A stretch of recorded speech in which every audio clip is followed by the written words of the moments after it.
Hello and welcome to Overtime Hockey Talk. My name is Mark Paul, my co-host Justin Baker joining me via Skype. Good evening, Justin. How are you? I am fantastic. How are you, sir? Well, you know, sometimes I feel as though things couldn't get better. And other times I feel like things are pretty great. So, okay. I'd say things are pretty decent right now. Things are fine. Things are just fine. No reason to complain on my part. There you go. It's beautiful. The worst part of this moment right now, which there really is only one, because any time that I get with you is just priceless. But I'm in my basement, and the furnace is like, we'll say like 25 feet behind me, and my basement's unfinished, so I'm like, I have everything like up against one of the walls so that the sound isn't too bad, as opposed to like being in the middle and it bouncing everywhere. But the furnace, you know, it turns on and then you can hear the furnace. So I have to turn the fan completely off. No fan running for the hour or whatever that we have our episode. And I turn the heat way down. I got to turn it down to like 64. So I know before our show, I crank it. It was up at 70. I crank it way up. I get the house nice and warm for the girls upstairs, and it makes it sound like I have a brothel upstairs. It's just my wife and 1-year-old daughter. And then, you know, hopefully over the course of the hour, my house doesn't drop 6 degrees, which it doesn't. So we're good. We're good. Well insulated. I like it. Yeah. Actually, I had to insulate the spot in the attic. There's you know, the roof of my living room goes all the way up to the ceiling, and you can see the wall of there's a wall where the attic is on the other side, and the whole wall wasn't insulated. So like the attic in the joist is insulated for the bedroom upstairs, but there's no insulation on the wall to the living room. So there's no insulation in the roof because there's some in the floor, like in the joists up in the ceiling. So it's So I went in and I put tons of insulation in there, and it's good now. It's crazy. The temperature would drop was like a good 8 degrees difference in that room because it could get so cold. But then when I put the insulation in, we're good. So pretty nice. You should come. My house, my gosh, there's, like, for those that don't know, I'm completely gutting my house. There's absolutely no insulation in any of the exterior walls right now, which is fantastic for heating costs. Was there? There was not. Oh, that's good. That's how my house in Livonia was too. There was no insulation. There was, I'll say there was, but it was like laughable what was left over. You know, I mean, it was probably 50, the house was 58, so 60-year-old whatever stuff they put in there had all like sunk to the bottom. Oh yeah. So and you know, when that happens, when your house can actually be at the temperature that your thermostat reads, right? Like, oh, I want my house at 68. It can read at 68. But because the walls are actually significantly colder than the house inside, it actually creates this weird effect where it is 68 inside, but the way that it feels to your body, it's not, and it feels much colder, and like you can never get warm. I'm glad you're putting insulation everywhere. Hope you're enjoying overtime construction talk here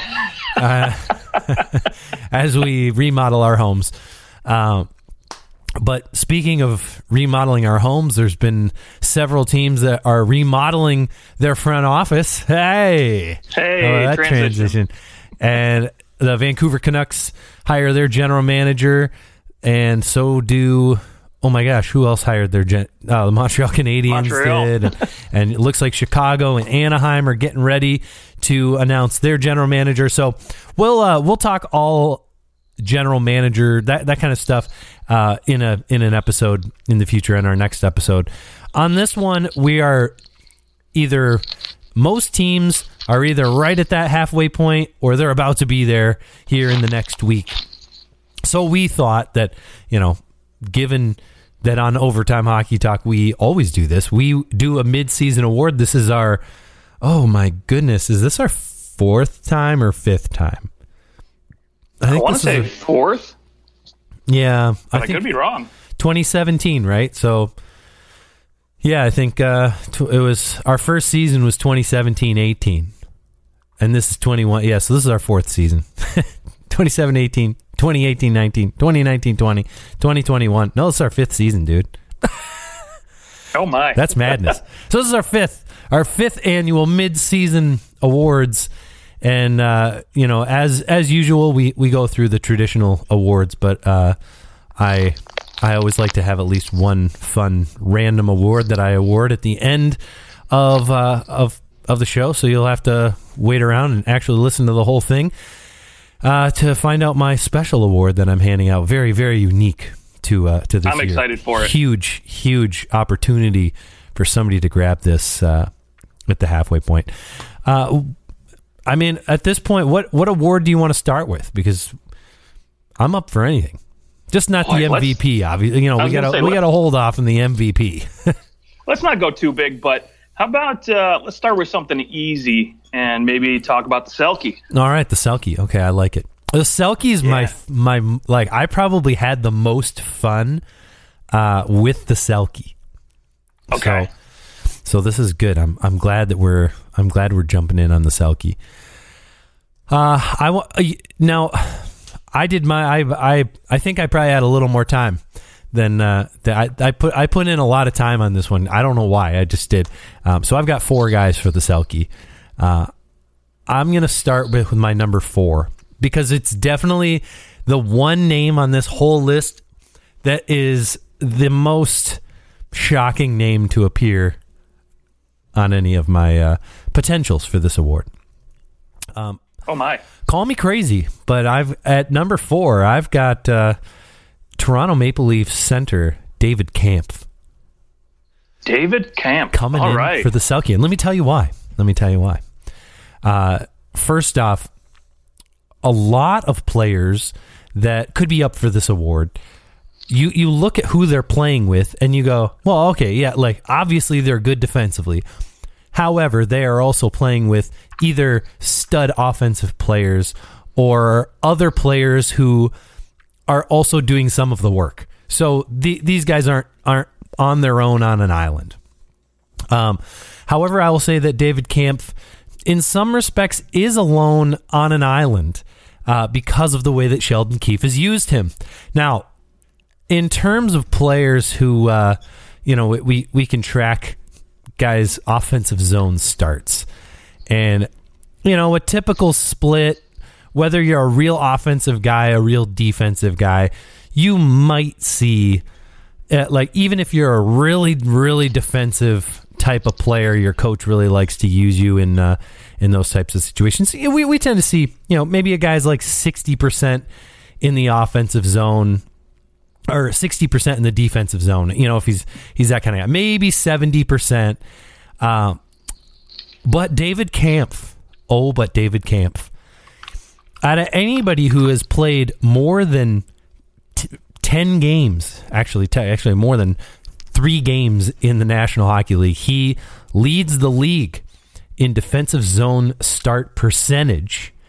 And really there's nobody even close in terms of players who have actually played more than, say, 8 games. 82.1% of his offensive zone starts the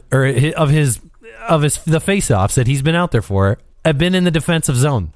The next highest, Dylan Gambrell with the Ottawa Senators at 77.7. So he's 5% higher there.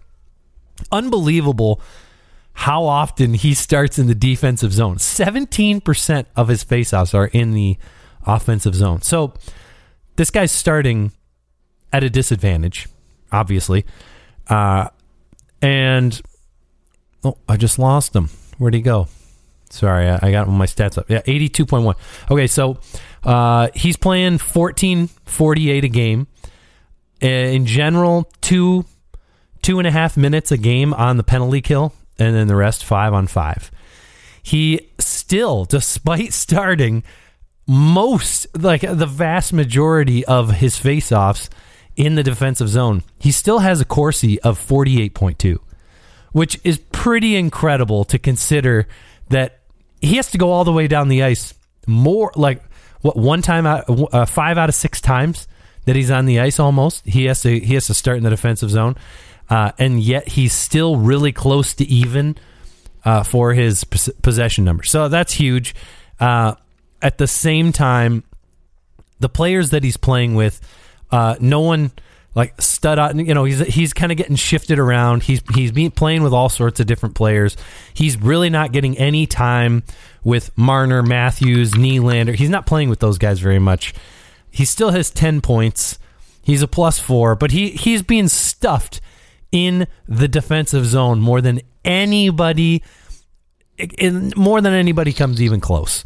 And so I had to at least tip my cap to the guy who, and face-off win percentage, he's 55.1%. Pretty darn good, 55% in the face-offs. So all that to be said, I know an unusual player to have in there because he's not the it's not like he's putting up huge numbers and like a Bergeron or something, or a Barkov, while also playing pretty well defensively. This guy is just relied upon defensively in an unbelievable way, and I tip my cap to him. I gotta give him some recognition. There's no one else like him in the league right now in terms of his defensive specialty from the forward position. Yeah, I can't hate it, and I'll tell you why. Because I actually, so in the fantasy league I'm in this year, for whatever reason, the guy that's running it was a buddy of mine's league. They had like existing members forever, and they needed somebody to come fill in. So of course they naturally paid me to do it, not knowing that right now I'm running over everybody in this league in first place. Of course you are.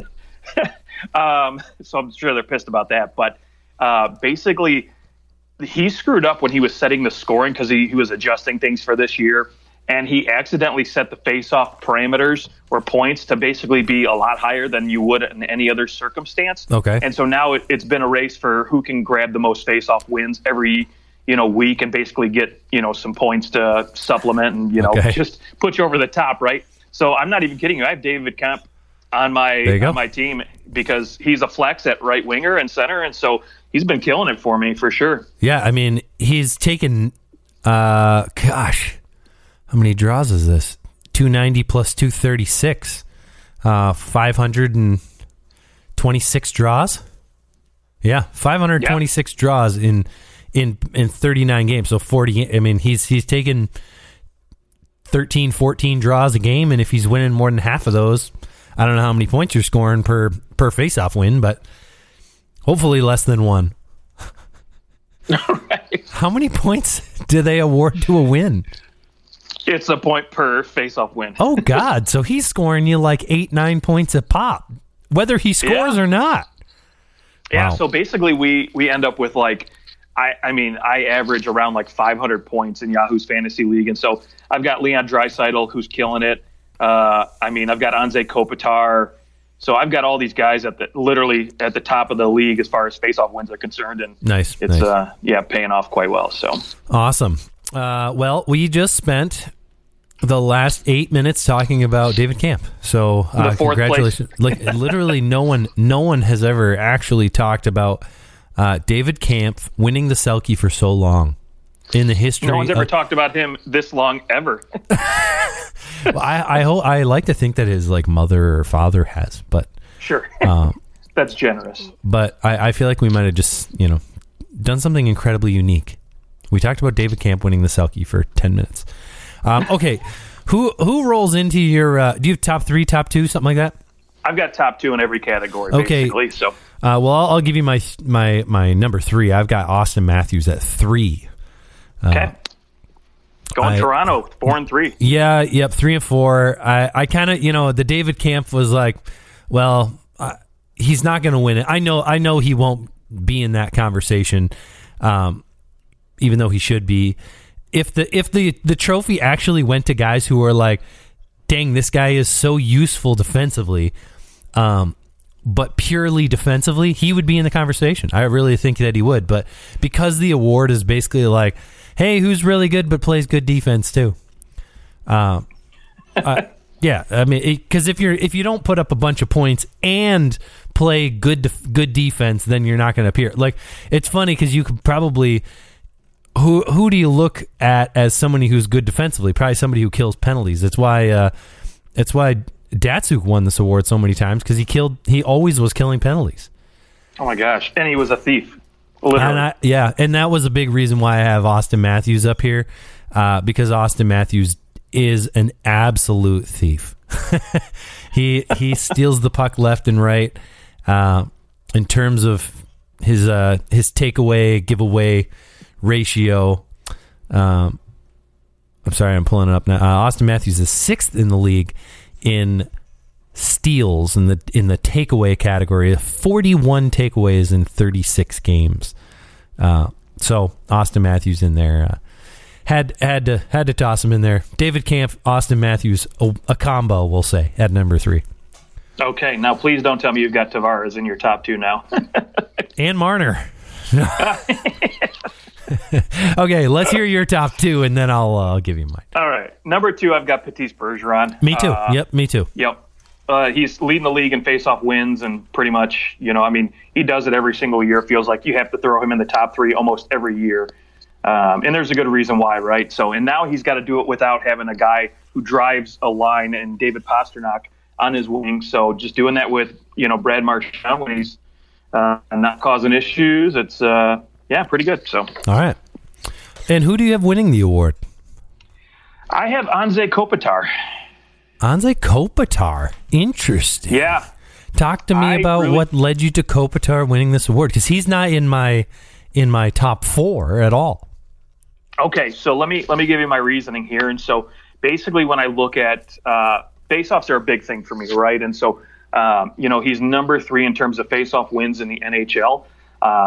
When you look at his production, 37 points in 43 games. Obviously, production always plays a part of it, like you mentioned. And when you look at who he plays with Iafallo and Kempe, these guys aren't exactly great defensive players. They're fine players, but they don't it's not like Matthews getting to play with Marner, right? You have 2 guys who play pretty good on both ends of the ice on the same line. So, for me, Kopitar having to really go out there and drive possession in both the defense and offensive zones has just been, killer for me. And plus, not to mention that, he plays about 21 minutes a night. So for me, that's key, because he's put out there in almost every situation at that point. Okay. I can appreciate it. And the fact that his team has been playing so well, if the Kings do end up making the playoffs, you certainly have to, that has to play a factor into why you might toss him in there too. So absolutely. Yep. Okay. My winner, this might be even more offensive than David Kampf in my top 4. I think this would be the first ever time this would happen if he were to win this award. But in terms of overtime hockey talk history, this is the first time anyone has ever won this mid-season award that has been a rookie in the National Hockey League. Oh. Do you know who I'm going to snag in here? Oh, are you going to say Nick? No, I'm just kidding. No, I'm going to say Anton Lundell wins my mid-season Selke. And let me tell you why. Yes, please. Obviously, this at least, I get it. David Kampf, not a guy who's putting up big numbers. Anton Lundell, he's centering that third line for the Panthers, right? He's playing with Sam Reinhart a lot, and 39 games played. He's got 26 points as a rookie. He's like fourth in the rookie scoring, behind Lucas Raymond, Trevor Zegras, and Moritz Seider. So yeah, funny, like a guy. He's also in my. You'd have to think he's somewhere in my rookie of the year thing there. Don't know. I mean, who knows if he's going to win it in mine? But I've got him winning the Selke. Okay. Now, yeah. So he's fourth, just a point behind Moritz Seider. A good distance behind Lucas Raymond. Very, very different players.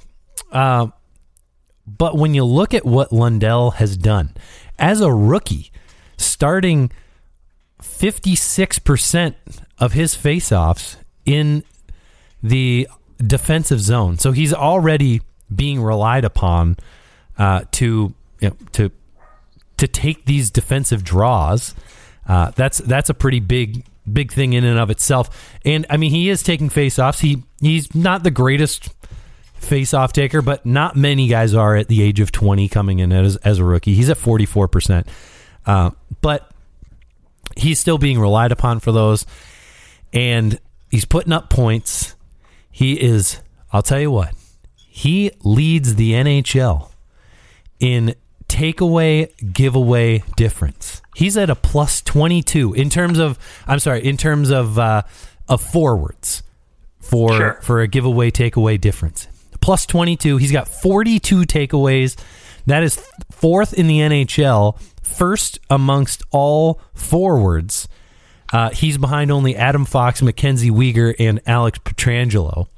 But he's first in the NHL for forwards as well in terms of that difference. And in the entire NHL, he is third for takeaway giveaway with the defenseman. I mean, it's easier for defensemen to take the puck away than it is for forwards. Like literally their entire job is to take the puck away. So of course they're going to have more takeaways. And in general, forwards, because they have the puck going into the offensive zone, they are just naturally giving the puck up more often. Like Austin Matthews has 30 giveaways along with his 41 takeaways, but that's, it's typical of different guys to also give the puck away when they have the puck so often. Like it's just going to happen.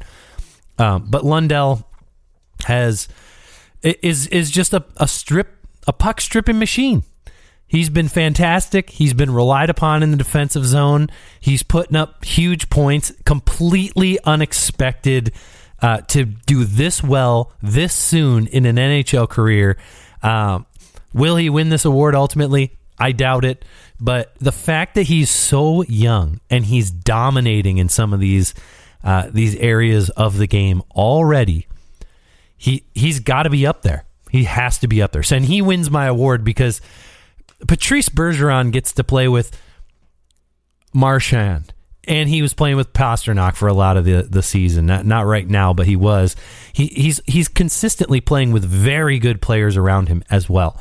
Anton Lundell, Sam Reinhart, no slouch, but he's also been, he's kind of tossed in and around that lineup because he's so easily moved. Like he plays that third line center role so well. I expect that later in his career he'll shoot up the depth chart for the Panthers. But what a steal for the Panthers right now. I mean, they knew what they had in him. They knew that he was going to be good, but I don't think they figured he'd be this good defensively this quick in the NHL. Yeah, I'll give it to you. I've been impressed with what I've seen out of him, and Florida Panther fans have to be happy because they've got a good one. All right, well, with the Anton Lundell discussion, should we go to the Calder since we're talking rookies? Not? Let's go. All right, I'll toss out my number 4. I'll give you my number 4 to start, and then you can give me your number 2. I'll give you my 3-2, and then we'll go number 1. I have Trevor Zegras on the outside at my number 4. Even though I think that fancy goal he scored, the Michigan goal that he scored earlier in the year is definitely going to give him some good publicity for that Calder, and the fact that the Ducks are good, that helps as well. But I think the other 3 guys ahead of him are making more of an impact, and so I'm going Trevor Zegras at 4. Okay, I love it.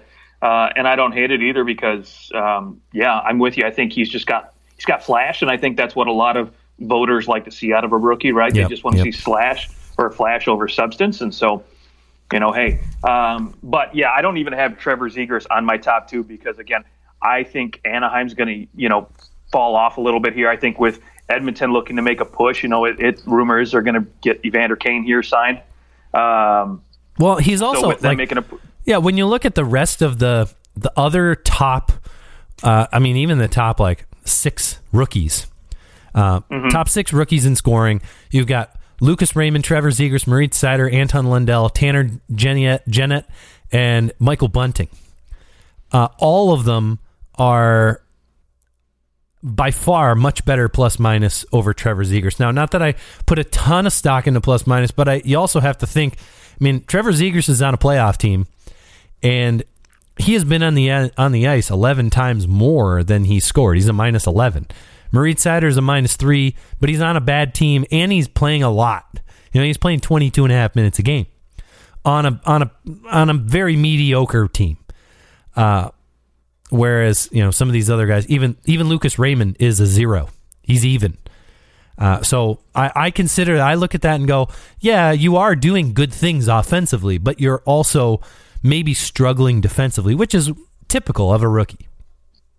Right. No, absolutely. And for Trevor Zegras too, he actually plays a majority of his, faceoffs in the offensive zone. So when you're getting scored against and a majority of the time you're starting in the offensive zone, right, that's a concern for me because you're losing the puck, you're losing the battles down low, and then you're, going the other way too many times, So, yeah, didn't even make the list for me. But at number 2 for me, I've got Lucas Raymond. He's been fun to watch as a Red Wings fan. He's, obviously leading all rookies in scoring right now. He is definitely a little bit more flash than substance like Trevor Zegras, but I love every aspect of his game right now, and it's something that's going to be fun to watch. Oh, yeah. There's nothing wrong with a player being incredibly skilled. Don't get me wrong. I'm not picking Trevor Zegras in my top 3 because he's just too flashy. I don't care about that. But I agree. Lucas Raymond, he's my 2. I've got Moritz Seider at 3. I really like Moritz Seider. It's just really hard for defensemen to win this award. Just because, again, you're right. Like, we like numbers. Now, granted, he does have really nice numbers. 27 points, 3rd in rookie scoring. We'll see what happens here in the second half. He had a really great start to the season and has slowed a little bit, which is typical of rookies, but it'll be interesting to see what happens the rest of the way. But yeah, I've got Seider at 3 and Lucas Raymond at 2. Okay. So I kind of have a feeling who I think your number 1 is, but it's my Selke Trophy winner. What do you know? I've got Moritz Seider for me at number 1. Michael Bunting? Is that what you said? Michael Bunting? Michael Bunting. He's a rookie, He's a rookie. I know. It's actually I've been very impressed with what he's done too. Being a rookie. He's been such a wonderful replacement for Zach Hyman. Yeah. Much better than I thought they were going to get. Yeah, he's not Zach Hyman, but at the same time, if he continues what he's doing right now, he ends up with 20 goals and almost 50 points. That's Zach Hyman. That's better than what's the kid's name? Oh yeah, Jack Hughes. That's better than Jack Hughes in his rookie season. So true. Yeah. Tip of the cap. Jack Hughes doesn't get to play with Austin Matthews or Mitch Marner, right. But I'll give you that. It doesn't matter. He also had to play well enough to play with them, right? Like, you don't just... Someone doesn't just go, well, let's just put him with Matthews and then he'll be good. No. You're showing talent. In fairness, he had 10 goals in 21 games last year for the Arizona Coyotes. That's not bad. Kid can score. He just is willing to do the things that most guys aren't willing to do, and it gets him goals. Right. And he's only playing 15 minutes a game, which is pretty good. That's top-line minutes, so he's not out there for special teams and stuff. So he's still getting production without that, that power play time and things like that. So yep. Lots even more, lots of only 3 of his points come on the power play. So 21 of his points are, which in fair, a lot of some of these guys, like Lindell, same only 3 of his points have come outside of the power play or outside of even strength points. 4. He has 1 shorthanded goal. Anyways. Right. Okay. So, Moritz Seider wins yours. He'd be the first defenseman since, I believe, Aaron Ekblad. Yes. In 2015. Yeah. And before him was St. Louis Blues. Oh, gosh, what's his name? Can't remember right now. I can think of his face. It was 2003, I want to say. Was the last who is it? I'm going to let you sit on this one for a minute and see if you can't. His name starts with a B? Somewhere in there? You're getting there. Dang it. Why can't I think of that? Okay. Well, it'll come to me. I'm going to tell you. Barrett Jackman. Yeah, I knew it was a B. I could think of his... Okay. Anyways, so only 2 in the last 25 years. 20 years. Yeah, that's why I want to see it happen, right? I mean, these are true. Not necessarily my, who I think they're, the writers and the GMs are going to pick. This is who I think should win it too for me for all these awards. So if Moritz Seider ends up with 50 points as a defenseman in his rookie season, then I think in the end he does win it. Like, when's the last time a defenseman had 50 points in their rookie season? It's been Good a while. call. It's got to have been a while. Okay, where do we want to go? Norris or Vezina? Your pick. Let's go Norris. Okay. My number 3, I have Victor Hedman. Okay. Victor Hedman. Did not make my top 2, but I don't argue with that because I did consider him, and I think I had 4 candidates in mind, and so he was definitely one of them. Yeah, obviously he's up there in terms of scoring. I believe he's second in league scoring, 44 points. I think that he has to be in that conversation because the Tampa Bay Lightning lost so much in the offseason. I mean, they lost a literal line. And right. and he has been even more important to that team. He's killing it on the power play. He's doing real well even on 5-on-5. I mean, the guy's on pace for 80 points. You can't and almost 20 goals. It's unreal. He's having what may be his best season of his career in terms of putting up the points. It could end up being that way, especially as this team continues to get healthy. His career high is 17 goals, was 17-18, and he had 72 points in 16-17, and he is well on his way to beating both of those. So we'll see a career year for Victor Hedman, and the voters love them some Victor Hedman. But I have him a little bit further down, obviously at number 3, and not winning the whole thing, mostly because these other 2, I see what they're doing, and there's just some uniqueness about what they're doing. So I'll let you give me your number 2, and we'll go from there. Yeah, number 2 for me is Kale Mccarr. I know literally every writer I see is already slotted his name in as the winner here, and with good reason, right? I mean, the guy is so flashy. He takes over the game so quickly. I mean, last night his overtime winner. It's testament to what he's able to bring to this Colorado team, and he's so dynamic on the back end. But for me, I just think he still needs to improve his defensive side of his game a little bit more. Because for me, again, points speak so loud when it comes to this award for defensemen, and so that kind of irritates me. I think they should have a separate trophy as far as like total points and then best defensive defenseman. But neither here nor there. So it helps that he's on the best offensive team in the league, too. Absolutely, and that's part of the reason too. Is I don't think again, while I think he's definitely helping carry this team towards excellence, I think he's got a large supporting cast that's doing a lot of the work for him, or I should say with him. And so for me, it just kind of knocks him down just a peg or two, because my number 1 I think is a lot more important in my opinion to his team versus the rest of the defensive core and really the team as a whole. I think this guy has a larger impact. So is your number 1 Adam Fox or Roman Josi? No, it is Roman Josi. Okay, Roman Josi. All right. Yeah, I considered Roman Josi. I actually have Adam Fox at number 2 and Kale Mccarr winning my first half Norris Trophy. Now, I will say that. Let me just say this about the Norris Trophy. I'd say more than any trophy given during the year, the second half of the season, defense becomes much more valuable and important down the stretch.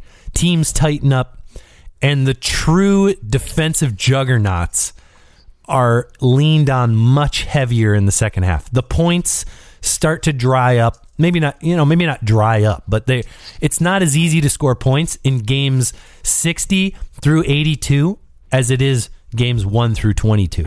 I absolutely agree with you. Absolutely agree with you. Now, my reason, Kale Mccarr has to win the first half award. Now, first off, he still has 4 games left in his first half.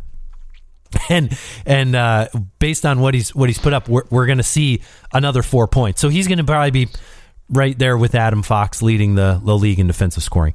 That's one thing. The guy has 17 goals in 37 games for a defenseman. I believe he's the first defenseman since like the 80s to be at 15 goals as quick as he was. I mean, and maybe Mike Green. I mean, back when he was putting up, even plus, faster than Mike Green. Yeah, it was. I can't remember what defense. I think it was maybe since Paul Coffey or something like that. But, anyways, Kale Mccarr is poised to do something that very few defensemen have done in the NHL. Right, like if he can score 30 goals, that's unbelievable. Yep, I will give you that. That would be quite a feat. And, another guy, I mean, part of the reason I like Roman Josi, too, is his ability to score goals. And so, obviously, he's not as dynamic as Mccarr, and that's going to help him a lot, right? Especially when it comes to, Norris Trophy votes. He's just so dynamic and fun to watch, and so is Adam Fox, too. And I wouldn't be upset if any of these four guys we talked about won the Norris. I wouldn't say, okay, no way he should have won that. Now, the only other guy I could see maybe etching his name into this conversation might be Aaron Ekblad. But other than that, I think one of these four guys has got to come home with the award. Well, if he gets 30 goals, then he will join 9 other men who have 30-goal seasons. There have been a total of 17 30-goal seasons for an NHL defenseman. Granted, I'm sure you could guess who has most of them. Bobby Orr has 5 of them, and he has a 29-goal scoring season as well. So basically, he has 6 of them, and then Paul Coffey has 4 of them, and then you're looking at a couple one-offs: Doug Wilson, Kevin Hatcher, Mike Green, Denny Potvin. Oh, Denny Potvin has 2 of them, and then Phil Housley and Ray Bourque. And there's your guys who have scored 30 goals. So, I mean, that is elite company. I mean, I'd say out of everyone on here who has scored 30 goals, Kevin Hatcher and Mike Green are the only ones not in the Hall of Fame. Yeah. So I'll give you that. That is elite company. And when you consider the times, like when you look at when those guys scored those goals, I mean, all those 30-goal seasons are like you've obviously got Bobby Orr in the early and mid-70s, and then the rest of them are in that 78 to 89 span, and then Mike Green. So It's so rare. That's why the fact that you're a defenseman scoring goals, and we're not talking like he's taking little shots from the point, getting, he's just kind of throwing them through and getting lucky a few times. I mean, his shooting percentage is 15.7. So it's not as if his shooting percentage is like 28%, and he's way above his career average. His career average is 11.1. So he's 4.5% higher than where he normally is. He's just shooting the puck a ton, and things are going in for him a little more. But holy smokes, some of the moves this guy is making are unbelievable, and he's doing like he's scoring all by himself at times. It's not like he's just throwing pucks at the net and getting lucky. Anyway, right? All great picks, all players who could absolutely win. I like Roman Josi winning that award. Because I do agree with you. He is so important to the Predators. But is he the most important Predator? I don't know. Let's go to the Vezina and find out. Yeah, okay. Well, I will tell you my top 2 does not include anybody from the Nashville Predators. Well, that's because you suck. No. Okay, well, then let's might as well get my I'll give you my 4, 3, and 2. Okay. I've got 2 tied for 3 because I'm indecisive. I hang out with my wife too much, I think. That's what happens. There you go. Okay, my number 3A, 3B, in no particular order, is Jack Campbell and Tristan Jarry. I love it. Both 3 and 4 in goals saved above average. Jarry at 16 and Campbell at just 14 and a half goals saved above average. Both guys pretty high in their quality starts. And I mean, incredibly low goals against average. Their save percentage is identical, .926. And I mean, both guys are winning games and barely ever losing. 23, 7 and 4 for Jarry and 26 and 3 for Jack Campbell. I think that both players, Jarry is getting a little more love in terms of how important he's been to the Penguins' success, because the Penguins have had Crosby out for a while and Malkin was out for a while. There's just been some different issues that way. And because of Jarry's lack of success, that now that he's having the success, I think it's just a great story. So people are looking at it a little differently. But Jack Campbell is in the same boat. Like, there's been times where the Leafs have not been good in their own zone. They've had a lot of players miss time, and Jack Campbell has won them some games. And he's done it by himself at times. And I think truly Jack Campbell, the way he's playing this season, he's having one of the best goaltending seasons that a Maple Leafs goalie has ever seen. I mean, I'm not willing to go 98-99 Cujo yet, because that season was just unbelievable, what Curtis Joseph did. But Jack Campbell, he has played phenomenal, and he's the guy in Toronto. But Tristan Jarry has been unbelievable for the Penguins too, when they've had absolutely nothing in front of him. So for that reason, they're my 3-4. I didn't know how to separate them, so I just kept them there together. I don't hate it. Because at number 2 for me, I've got Jack Campbell. Okay, all right. I love that. Yeah, yeah.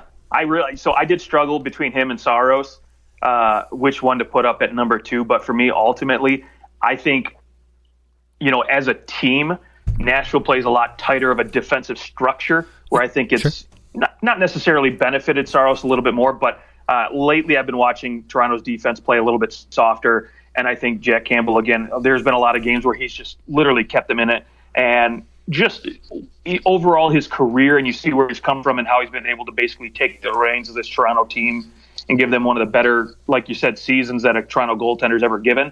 It's just been fun to watch. He is dynamic, and I'm hoping he has a more prolonged career, and this isn't just a one-off for Toronto. So hopefully they've got a good future with this guy, at least for another 5 years maybe. Yeah. And for me, hopefully, he won't, again, as long as he's in Toronto playing, I think he's going to get opportunities for wins, which will definitely help his, Vezina candidacy. But I think right now this would be the time to win it if he's going to get it. Yeah, yeah. And yeah, he's also 30 years old, so that's a thing. You're not generally going to hang on to a 30-year-old goalie for a super long time after that, especially one. But he hasn't have as much wear and tear on his body playing in NHL games prior to this. He's already broken his career high for games played in a season. So yeah, he's it'll be interesting to see how he progresses. Like, does he have more? Is this all, is this the ceiling, or is there more? And I guess really that question really only matters in the playoffs. Who cares? Regular season, make the playoffs. In Toronto, that's all that matters right now. Exactly. You can look at Tim Thomas, for example, a guy who started his career later, got off and running a little bit later like Jack Campbell did, and managed to play well into his 30s and play good quality goaltending. Yep. All right. I guess we need to find out who won. Oh, I have Juicy Saros at number 2. Okay. I truly think that he's the reason that Nashville's having so much success. He has just taken his game to another level.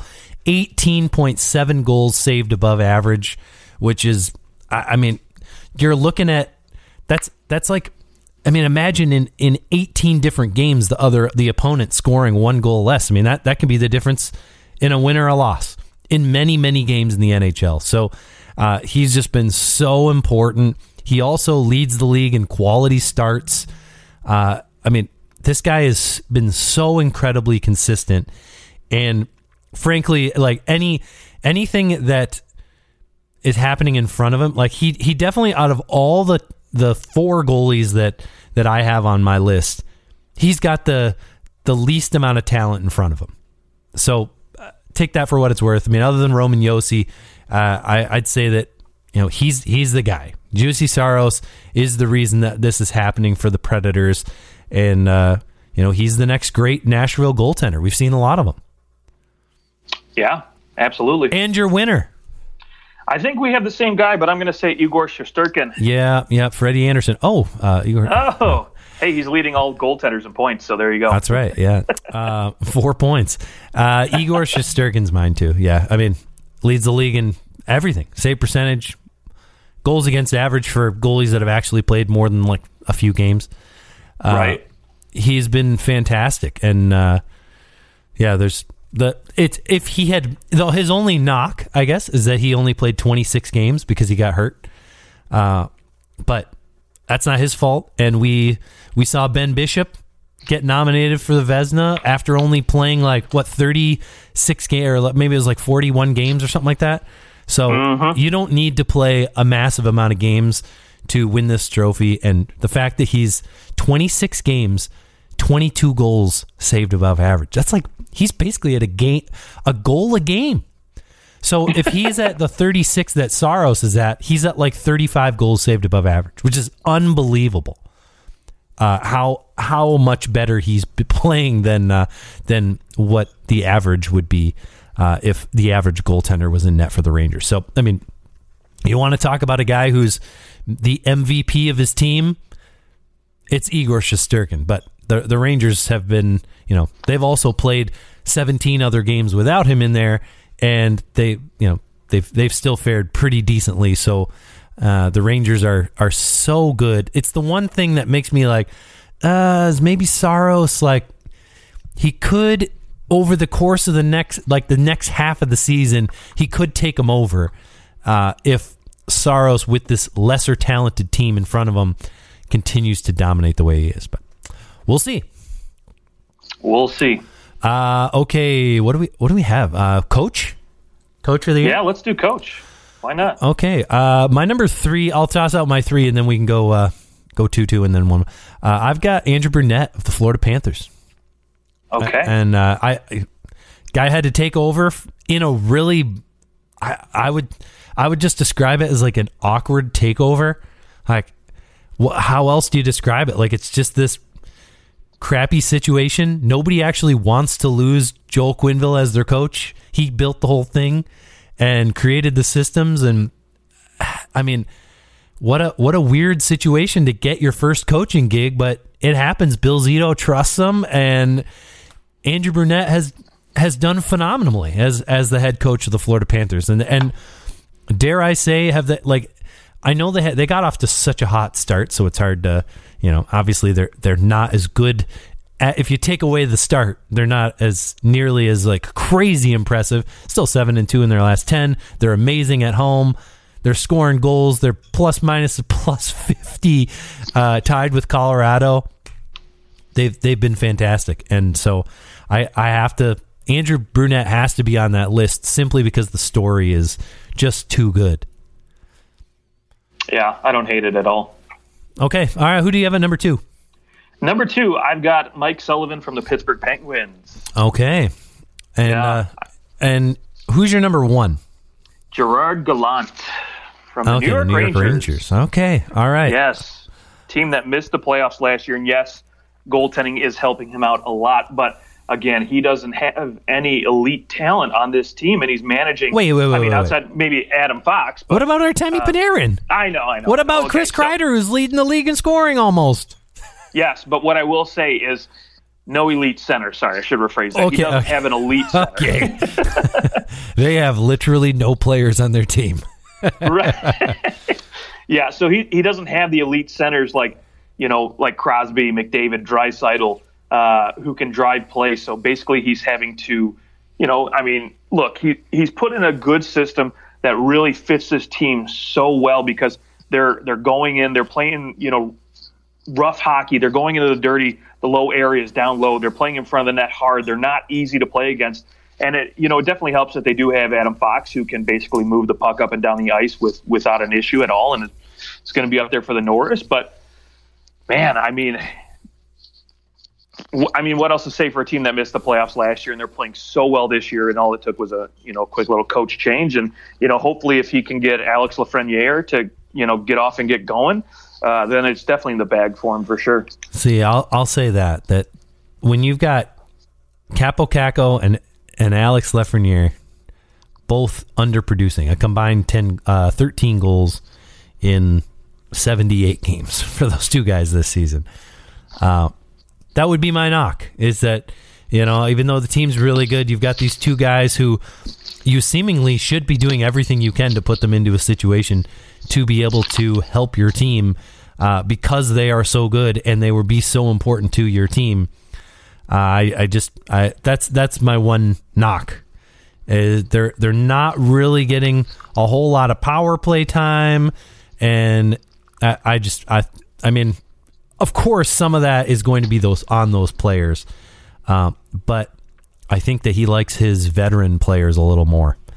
And, absolutely, he does. And when you got guys like Panarin, Kreider, Zibanejad playing so well, sure, it's hard to find those guys time on the power play, right? Yeah, but I think you got to do it anyway. Like, I think that you could put people into better situations with those guys to be able to produce. And who knows? I mean, it's funny. Earlier when I was searching both of those guys, just Googling them, the top article for both players was different articles talking about how the Rangers should trade this player.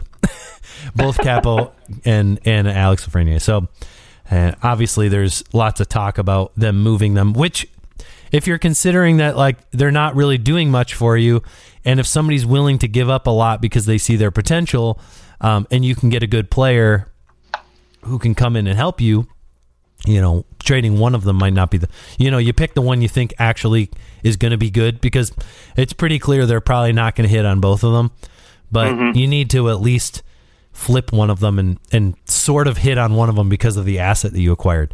But that's another conversation for another day. I have John Hines at number 2 with the Nashville Predators.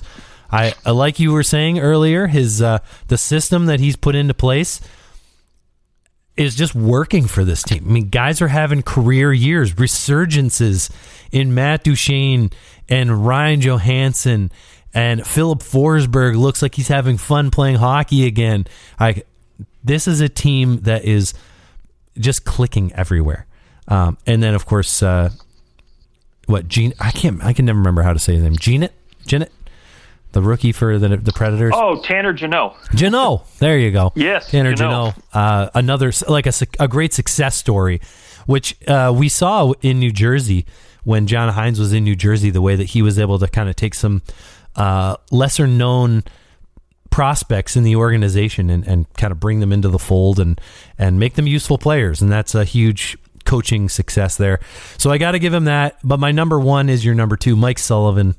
The Pittsburgh Penguins have been just obliterated with injuries, and he was able to hold their head above water like we said they would need to do. I remember in our preview we said, if the Penguins have to try and hang around and sit around like 500 or a little better, and then when they get everyone back, they'll probably end up making the playoffs. But things have gone much better than that. I mean, they kept themselves in the playoffs, and then everyone came back, and now they're trucking towards first place in that division. Thing of beauty. I got to give him that's coaching right there. It's very, very much a part of the equation.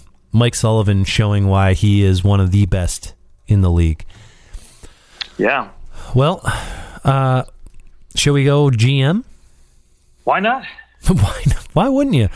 All right. I'm going to give you my number 4. I've got 4. Go with it. So there's how many general managers have been fired this year? The Chicago Blackhawks fired everybody. The Anaheim Ducks fired their GM, sort of stepped down, but because he was a giant dick. The Anaheim, well, he was having... Yeah, anyways. The Vancouver Canucks fire their GM, and the Montreal Canadiens fire their GM. And there were some other GMs that might have been involved in things, and they escaped. They escaped the jaws of the firing.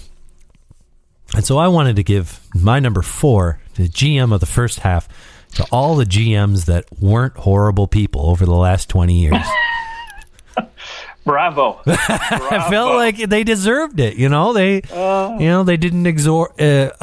They didn't ignore someone's plea for help or whatever it may be. And maybe there's other stories out there where they did, and we just don't know about it yet. But they're not included in that award then. I don't, if you're a horrible person out there and you're a GM, then you're not included in my award. But I'm giving that award to, God knows he's watching. He knows who the good GMs are.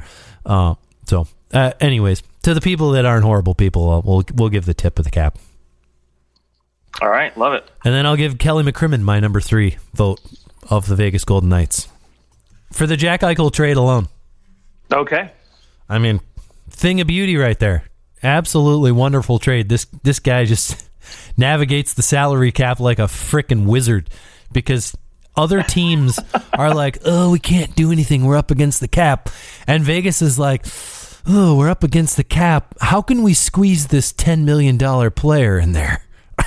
And then they do it. Unbelievable. I know he hasn't played a game for them yet, but just the fact that they were able to pull that off, and really, I mean, yeah, they give up Alex Tuck, they give up a draft pick, and Peyton Krebs, who he scored 2 goals the other night, good for him, and I think he'll be pretty good for Buffalo, but nothing compares to getting one of the best players in the world. So yeah, I got to give him the tip of the cap just for making that move alone, let alone the navigation of the salary cap and having to figure out it seemingly every single good player on the Vegas Golden Knights was either hurt or had COVID for a long time this year, right? Like everybody was out, and they're still first in a bad division, but they're still first. They still had to do it. Yep. Who's your number 2? Number 2, I've got Stevie Y. Oh yeah, maybe Stevie a little hometown Y. pick, but I gotta say, just again, watching the Red Wings, you see how the patience has paid off now with these rookies. He made these incredible picks, makes the decision to keep them out last year when maybe they probably could have played. Now he brings in these young guns, doesn't get too jumpy. Like, for example, when Jack Eichel was on the board there, they talked about the Red Wings certainly had the cap space. The Red Wings certainly had the assets to make a move and bring in a guy like that. And Steve Yzerman holding firm, not wagering assets to do something like this. And now you see it's paying off with all these younger guys. He gets Robbie Fabry extended at a minimal cost. Same, he goes out this offseason and gets Pius Suter from Chicago. For whatever reason, they decided to let him go. So he gets himself a quality middle 6 center. And the Nedeljkovic trade alone this offseason, my gosh, was just insanely good. Nice steal. Yeah, and so you've seen it pay off quite well for the Detroit Red Wings. Now, again, they're not going to make the playoffs, so that's probably going to knock Steve Yzerman out of the conversation when it comes to GM of the year. But ultimately, I think he definitely deserves some recognition for the work he's done, and now it's showing off this season with a team that's competitive but still rebuilding. And I think they're still got a couple more years to go, but it's exciting in Detroit now. He may not win the award, but he appreciates the encouragement from you, I'm sure. There you go. Stevie, if you're listening, we respect you, we love you, but you're not going to win GM of the year. Sorry. My number 2, funny enough, is Kyle Tubis. But the reason I tagged Kyle Dubas for this award, you look at the players that with not much room to navigate the salary cap coming into this offseason, you look at the players that he brought in on the cheap, right? Like, he brings in David Kampf, who wins the Selke Trophy. He brings in Michael Bunting, your Calder Trophy winner. And he grabs Kasha, who is another guy who he's a poor man's Selke guy there. Oleg Kasha has been a revelation for the Leafs, and really a steal, because he was a guy who could put up was a potential 20-goal scorer, and was just wreaked havoc amongst the opponents. People don't like playing against him, and he just had injury problems, but they take a chance on him, and he's been really, really good for them. I think what he did to fill in the lineup after losing Zach Hyman and having to, like many GMs, having to navigate all the COVID stuff. But it seems to be even harder in Canada. But the moves that he made to solidify the rest of that team, it's like he hit on every single one except for Nick Ritchie, which we don't talk about that. which you're not going to hit on every single move, and ultimately that one, he's signed for a couple years, but the other 3 moves that he made in the offseason, I mean, those players are the kind of players that if a team wins in the playoffs, whether they win the cup or not, whatever, but when they go and they win rounds in the playoffs, those are the players that you're probably going to go, wow, that guy had 5 points in that playoff series. He was so important for the Leafs. Like, you kind of want to look past the superstar players to see who else is kind of going to fill in, score goals when those guys are all tied up. And I think that he brought in those players to do that. So Tubis is my number 2. I'm curious to see who you have winning this. I have Kelly McCrimmon winning this thing. Oh, okay. All right. Just for the Jack Eichel trade alone, I think he deserves it. Being able to bring in a guy of that talent, that caliber, without having to give up a piece like Mark Stone, Max Pacioretty. You don't have to give up these monster pieces. You lose Alex Tuch, yes, he's a quality top 6 guy.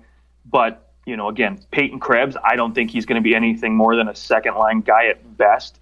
A conditional first, a conditional second. So, again, not giving up a ton to bring in a guy who basically is a franchise player. And you get a conditional third-round pick out of it, too. So not really, again, so you're still getting some talent back, as far as the third-round pick is concerned. And, again, managing to keep this team competitive, keep this team churning when they lose Marc-Andre Fleury, again, Max Pacioretty, Mark Stone, these guys have all been out at various times throughout the season. And so you have, this team in Vegas basically that is still competing, still, at the top of their division, all because of, a few little simple moves. And, again, hopefully, a guy like Nolan Patrick pans out too, because that's another trade that, maybe we can talk about in a couple of years and saying, just scored a second goal. Yeah, maybe he finds, a way back into, a middle 6 position here. But, 5 points through 13 games is not too bad for a third line guy. And maybe, he gets it back to where he's, a 40, 50-point player maybe in a couple of years. And now you look and you say, man, what a freaking steal. And not to mention all this done, and he still keeps Shea Theodore and Alex Pietrangelo. So, okay, masterful in my mind. Now, again, when he brings Jack Eichel in, I think they're probably going to lose somebody. That'll be interesting to Riley see too, Smith or somebody, yeah. Right. So I obviously he's my number 3. My number 1 is Bill Zito, Florida Panthers GM. Okay. I'm going to start first by the fact that he didn't have much of a choice, but you make the decision to say, Joe, like, Quenneville, you're out. Like, he resigned, but I'm sure that Zito's telling him, like, sorry, bro, you're done. But he brings in Andrew Burnett. He trusts him, and that's a tumultuous situation. Guy. Yeah, and a young coach, and he's trusting him, and it has worked out very well, which to me says that he brought in Andrew Burnett. He was a part of that hiring process, and so ultimately he at this point it sure looks like he made the right decision, allowing him to run the team, be the head coach. You look at the players that they've been able to bring in, like, within the last calendar year, right? Like, we're going to go Sam Reinhart. He's been phenomenal for the Florida Panthers. Anton Lundell, great pick, bringing it, and obviously now he's he's taken off. He's winning the Selke Trophy, and just the moves that they've been able to make in and around this team. The Anthony Duclair, like they've hit on every single one of these. This team has been built by Bill Zito, and I think you're now seeing the product of what is a really good team in Florida. And you know, it's funny because all this is done. Barkov has only played 30 games. Like Jonathan Huberdeau is about to win the Art Ross Trophy. Right. He is killing it, and he's doing a lot of, like, this is no longer, well, Huberdeau plays a lot with Barkov, so that's why he's doing so well. Well, 13 games this year, he wasn't playing with Barkov, and he's got 58 points. Florida Panthers first in the league in most things, and I'm giving my tip to Bill Zito there for GM of the first half. Beautiful. I can't argue with that. Well, we still have the Lady Bing. We got the Lady Bing. Yep. Who do you have in your top two there for Lady Bing? So I've got at number 2, Ryan O'Reilly. Man, just such a powerhouse player that's in this conversation almost every year. Same with the Selke. It's amazing as well as he plays defensively that he doesn't get more penalty minutes. And so I think right now he's sitting at a big fat 0. So there you go. Or two penalty minutes. I'm sorry, he's got 2. 2. So can't hate on O'Reilly. But for me, number 1, I think honestly I'm going to give it to Devin Taves. Okay, Devin Taves. My Lady Bing, because to again, a defenseman. Yes, the minute this guy plays on defense, and as rough as a game as he plays, you know, you would think, you know, for a defenseman, right, playing down low in the dirty areas, you know, you figured you'd see a couple more cross checks, you know, and especially for a guy like Devin Taves, who's typically, you know, more or less sticking back, you know, at that blue line, he has to deal with these speedy forwards like Connor McDavid's coming down at him. You think there'd be a few more hooking calls too, right? But no, not the case. So Devin Taves certainly cleaning up, and doesn't hurt either that he's at the top of the race as far as defensive points and leads the league in plus minus. So awesome. I'm just going to give you one. My Lady Bing Trophy winner for the first half of the regular season averaged 17.5 minutes a game. He's a plus 10. He's got 32 points, 15 goals, and he did it all without having a single penalty all year so far in 42 games. That's the Pittsburgh Penguins' Evan Rodriguez. Ooh. The unexpected guy in there, but no penalty minutes at all. He's the gentleman of all gentlemen. That's out clutch. Of anyone That's who... clutch. There's 6 players who have played more than 25 games with 0 penalty minutes, and he's by far the player who's been playing the most in terms of time on ice, outside of Will Butcher for the Buffalo Sabres, who's just terrible anyways. So, I mean, it's one thing to, like, when you're putting up big numbers and not taking penalties, and you're pretty good defensively. I mean, I guess Barkov would probably be I think he's 4 penalty minutes. So, but the way that Ryan O'Reilly plays, it's so impressive that he only has 2 penalty minutes. Like, you think of him as kind of like a hard-nosed guy, but he doesn't take penalties. It's unbelievable. But Evan Rodriguez, why not? Wins my Lady Bing of the first half. Beautiful. Okay, before we get to the MVP, I did promise that I would hand out the award that, you know, is not a real award.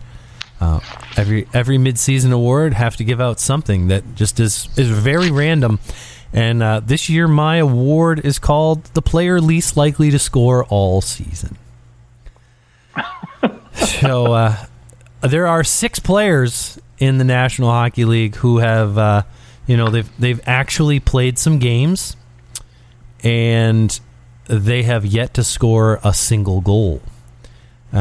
In terms of forwards who have actually played more than 25 games and haven't scored a goal, there's 5 of them. Those 5 players: Riley Nash, Tyler Pitlick, Jonas Donskoy, John Hayden for the Buffalo Sabres, Ryan Carpenter for the Chicago Blackhawks. Pitlick's on the Calgary Flames. I'll go in my order. I think Jonas Donskoy, I'm putting at 3 because I think that it's unbelievable that he doesn't have a goal. He has the most shots on goal for anybody with no goals. He's got 47 shots on goal. He does have 14 points, so it's not as if he's not doing anything. He's producing some offense. Like, he'll probably end up with 30 points when the season's over.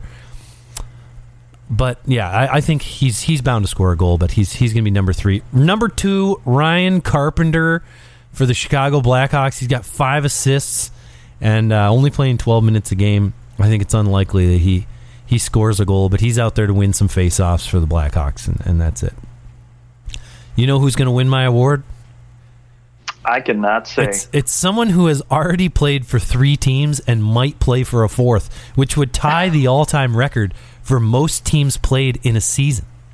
Are you talking Riley Nash? I am talking Riley Nash. I will be shocked if Riley Nash ever scores a goal. He's got 2 assists. He's averaging about 11 minutes a game. He wins those faceoffs 54.8%. He's got 24 shots on goal, but I don't think he's going to score ever.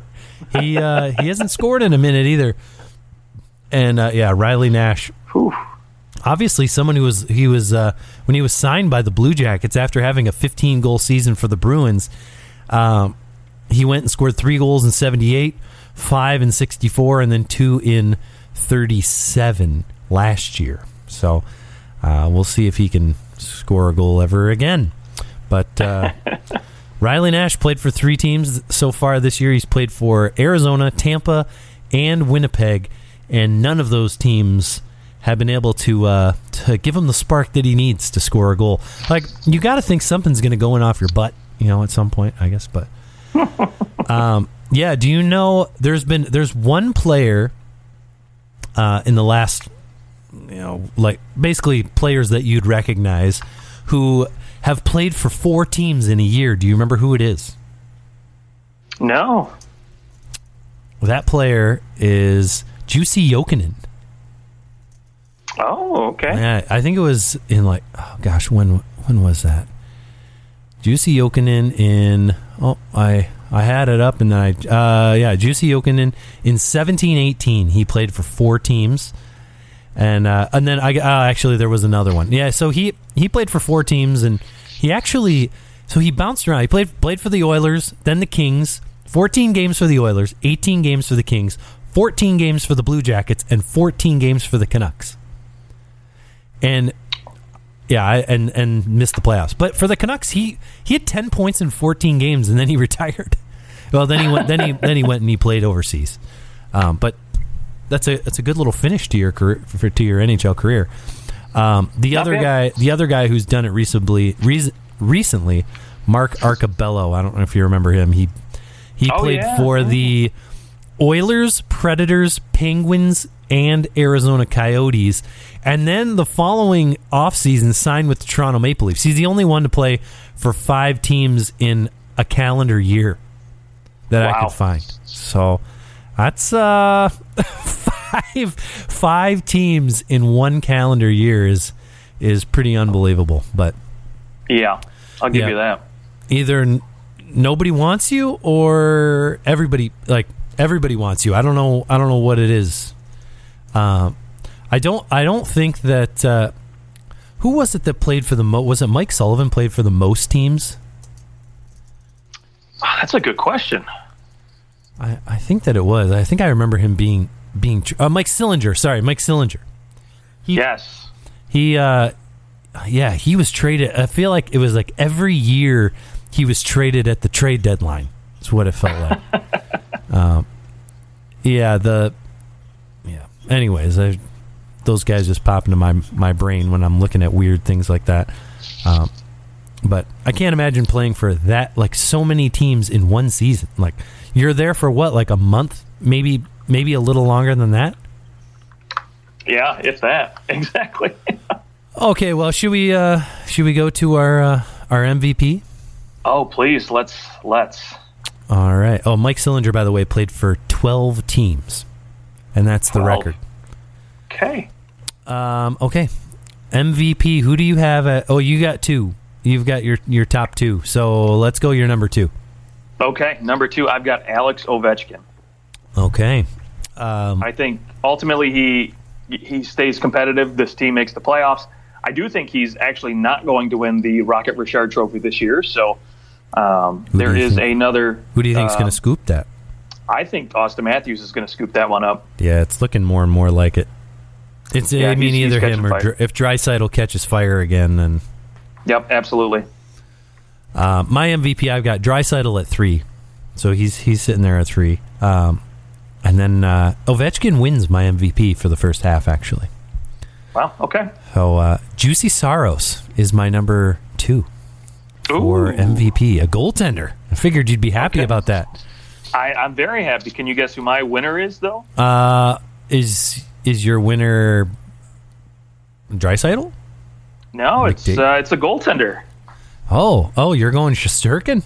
Yes, I think even end of the year, I think he cleans this one up and is the first goaltender since Carey Price to win the award. And oh boy, wow! I know it's not often that a goaltender wins this award, and it's very difficult. I mean, literally on the last 40 years, it's been Dominik Hasek and Carey Price, and that's been it. So, yep. Didn't Jose Theodore won it? That's true. Yes, I think he did, didn't he? Yeah, he did. You're right about that. Which was just weird, and then he gets traded. But for me, you know what? Honestly, I think watching this Rangers team, they're not going to go out there and score a ton of goals like say Colorado will, or again Edmonton, right? Sure. That's the only way they're going to win games at this point. They're fourth in their own division in scoring. Like they are not going to score the lights off you. Exactly. And to me, he's just been so valuable to this team when he's been healthy. I mean, you see it, right? I mean, obviously, Georgiev has done okay when he's been in there, but he hasn't been phenomenal. And his goal saved above, average, for Georgiev is actually in the negative. So clearly he's not doing enough to get it done, but this team is, skating by when he's in net. And so when Shesterkin's in there, man, it's lights out. This team is. Okay, let me put this out. Okay, because he's played 26 games, right? So far, and I also have a goalie in the running, so that's he's played 36 games out of Nashville's. Nashville's played 44, so he's only not played in 8. How many games does Shesterkin need to play in? Not to win the Vezina, because I think he could win the Vezina as long. I mean, we've seen it. As long as he plays about half the games, he could win the Vezina. Right. How many games does he have to play in to win the MVP, the most valuable player for the entire season out of any team, the most valuable player to his team? Because if he only plays 45 games, how can he possibly be the most valuable player in the league for the regular season? Not necessarily he might be the most valuable player come playoff time for his team, but for the regular season, if he's not playing in 37 games, I don't know, or 32 games, whatever, I don't know if he could win MVP of the entire league. I think a goalie probably has to. How many games does a goaltender have to play to be in that conversation? At least 60, right? I would say pretty close to 60, and I do think, again, having played 26 and they've got 39 games left, I think he's probably going to play 29, 28 of those games. And so if you put that together, I mean, at least at 28, 29, you're talking 54, 55. And I think he's got to play that at a minimum to win. And not only that, I think this team has to finish at the top of their division, if not number 2, maybe behind Carolina, for him to get consideration. And again, keep these numbers up, right? Because that's what's most important and really going to sell it. If he can bring his goals against down under 2 somehow, and get his save percentage up about 940, playing 50-plus games, and with those kind of numbers, that would be enough for me to say this guy is freaking earning it. Yeah. Okay, so we'll just take a trip down history. We'll do a little history lesson here, and figure out what would need to happen for that Hart Trophy. 96, 97 is Hasek, right? And again, that's also assuming that nobody like Leon Draisaitl or Connor McDavid just rips put up 125 points, Well, that's what he's on pace for right now, I think. Right, they are. So again, that's assuming that there's a little bit of a slowdown. maybe Edmonton doesn't make the playoffs. So, again, if they don't make the playoffs, it's a hard argument to make to put either one of those guys in the conversation then at that point, or a little bit harder to argue for them over a team in the playoffs anyway. So, okay, here's the 2 seasons that Dominik Hasek won the Hart Trophy. He played 67 games and 72 games. Ironically, he had better statistics the following year that he didn't win it in 98-99, the year they went to the finals. But he still had 9.30 and 9.32 save percentage. He had 13 shutouts in 97-98. I know. Okay, so he played 67 and 62 games. When Jose Theodore won it in 01-02 for the Montreal Canadiens, a 9.31 save percentage, and he played in 67 games. He was 30, 24, and 10 that year. So he's still, even though those 10 games were ties, in the games he played in, they still didn't win the majority of the games that he played in, and he still won the Hart. That's just an interesting little tidbit. And then Carey Price played in 66 games, and he won 44 of them with a 9.33 save percentage to win the Hart. So yeah, what I will say though about today's NHL, it's not like Dominator's NHL where goalies at that caliber were expected to play between 65 and 70 games. Of course. So I think for an NHL goaltender, if you're number one, you're expected to play 55, 60 games at this point. So yeah, and 60 games is a big load for a goaltender now. And that's what I mean. If he can play 54, 55 and keep the numbers up where I think they could be, then of course, then you have to give him consideration. I think that's why a goalie will probably, like, outside of just an absolutely mind-blowing season, I just don't know if a goalie will ever win the Hart again. Sure. Because of it. Because they're not playing as much. Like, it's like, in a quarterback that's, if a team had 2 quarterbacks all of a sudden and they, like, split time, even if one quarterback played really, really well in 8 games, he probably wouldn't win it because he didn't play all, like, in most of the games. Oh, yeah, absolutely. And I feel like it would be really, really hard for a goalie to win this award. And now, granted, I have a goalie also in this, but the guy's on pace to play like 70 games. if Saros plays in 70 games, we'll say like over 65 games. Let's say over 65 games. Mm-hmm. If he does that and still has these numbers, is he like? I think he could win the Hart, but I think he'd have to play a ridiculous amount of games still to be in the conversation. Yeah, that doesn't hurt his case, especially if Nashville makes the playoffs, and they're a team unlike some of these other teams where they've got a boatload of scoring. Nashville's not going to score a ton of goals. Well, not just make the play. They're like, they're not going to catch Colorado, but shoot, I think they're going to probably.